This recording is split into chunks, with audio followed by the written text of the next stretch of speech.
Naruto, Ultimate Ninja Blazing, a mobile game created by these companies.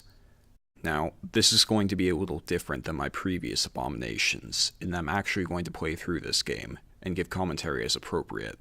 Yeah, that's right, a gaming channel in 2019. What a brilliant idea. That's like, what, 7 or 8 years after the heyday of such things?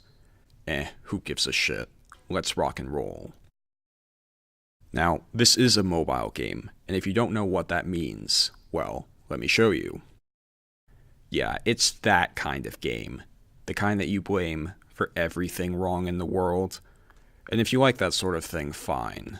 But spending hundreds of dollars for the chance at getting rare fictional characters isn't exactly my style. So instead I just uninstalled and reinstalled the game until the free summon it allows at the beginning gave me the character I wanted. It took 5.5 hours, but was totally worth it, as I got the greatest character in the entire series, Madara Uchiha. Here's how great he is. For those that aren't up on their Naruto lore, here's what you need to know. It's about a land of ninjas that are basically wizards, vying for supremacy in one form or another. They throw their bullshit at each other until someone breaks, and then kiss and make up later on. That's how it goes in the show anyways, more often than not. And it culminates with all the major nations in the world joining forces to stand against a common threat, of which Madara's part. At one point, the ninja presidents and their troops are fighting against him, and the power of their friendship is shown with full force. But Madara is still holding his own, and this is best represented by him summoning a fucking meteor to drop on their asses. Immediately, one of the ninja presidents leaps up to somehow make the thing lighter, somehow, and another uses his power over sand to assist in stopping the thing's descent. It's a great display of teamwork on their part. By working together, they were able to defy a primal act of nature and prevent their followers from being wiped out. So what does Madara do in response to this? Drops another meteor. Yeah, that's right. Fuck your teamwork. I'm the king of Ninja Land. That's the sort of narrative Madara's power operates under. He's great. He's so great, the main character doesn't even beat him, and the author has to bullshit in alien interference. He's so great, his goal of circumventing the human propensity for conflict by creating a dream world wherein everyone's wishes can be fulfilled is fucking right, and never intellectually rebutted beyond the angry spluttering of, "It's a lie," from our protagonist. Fuck you, Naruto. Madara was right. Hashtag Madara was right, people. Tell your friends. Anyways, once I got him, I was happy. And actually, to be fair, for not having spent a dime on this thing, I actually do have a decent number of fairly good units, so I suppose all's well that ends well. Let's run through the team. We have the man of the hour himself, and then we got this guy, Obito. If you can't tell, both of them are from the same family, the Uchiha clan, home of the evil red eyes. They like to draw random lines on their face for some reason. This guy went a little overboard. But that's okay. He's tough too. Both of these guys are capable, but if Dungeons & Dragons has taught me one thing, it's that a team of pure strikers is no team at all. It's chaos. So while the men do their work, in the background we have some support units, who exist mostly as phantoms until needed. There's this one, Karen, who boosts Madara's attack power even further, and is a dedicated special defense piercer. She's also the one that Sasuke should have ended up with, and was instead unceremoniously shunted to mediocrity, but that's a story for some other time. She's capable of minor healing too, but that task falls more to our next figure, a small child whose existence pretty much indirectly caused the apocalypse. But she can heal for 3,000 damage, so who cares? Welcome to the team. Hey, remember when it turned out that Obito was trying to make the dream world a reality entirely because he was in love with a 13-year-old girl, and nobody ever commented on it? I do. Then, in case we need main character power, we have the eponymous man himself. Sadly, I don't have his unkillable health regeneration ability unlocked, but he's still useful. Taking just over half damage from 60% of all units in the game, having obscenely high critical hit rates. Yeah, that's the main character alright. He's also the genius who said, "It's all a lie," earlier. Now you might be wondering why someone like that would be working with Madara. So here's my explanation. Madara cast an illusionary spell on the Cheeto Prince, forcing him to relive all of his past lives at the same time. As a result, Naruto became unstable, allowing Madara to convince him of the need to break through the cycle of their world and usher in a new age.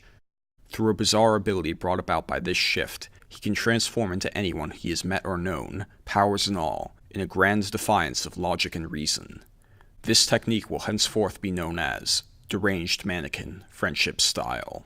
He's quite fond of it, anything to avoid being himself. Oh right, I haven't explained the reincarnation aspect of the story. Let's get into that. Let's not. So that's the team. Unbounded by the laws of time or space, they work through the history of this world to establish a grim supremacy over all else and make their wishes a reality. Their headquarters is Kyokigakure, the village hidden in madness. They have orgies every Friday, in case you're interested. Now that my shitty fanfiction is out of the way, let's get into some gameplay. Wow, that is a Shakespearean retelling. I'll have to read it later. But for now, it's time to defeat the enemy. Go! Prepare to enter my range of murder. Yes, crushed by fate. You stand no chance, peons. Oh, an excellent hit. He just exploded into a mist of gore. Good work, Obito. Bandit Chief, do you think you can fight against us? Your desperate stand is nothing more than spiritual self-indulgence. There is no place for it here. Be gone. Yes. Yes.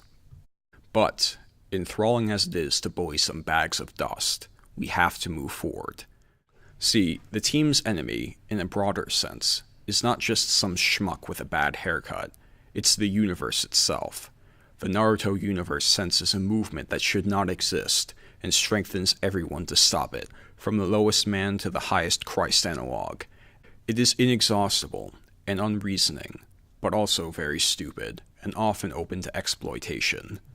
Like, take this dumb snake made out of snakes. You can't just trample over him, because he does a ton of damage immediately. Fortunately, there is a way around this. Logic distortion, wherein the heroes dance around a single enemy before moving to the next area, and wait until all their so-called secret techniques are ready. And then, oh look, I took out his weak spot. Now he can't use his arena-encompassing technique, and therefore can't even touch us. How you have fallen, O wind of the times. How you have fallen. It's not Dark Souls, but it's pretty close. Hey, remember when Orochimaru was a total psychopath that basically destroyed the village and performed brutal human experimentation on unwilling subjects, and then got off scot-free after the war ended because of reasons, and even succeeded in his goal of becoming immortal afterwards, completely vindicating him? I remember. It's time for some multiplayer. My guide for multiplayer is as follows. Step 1. Get my characters. Step 2. Fucking win.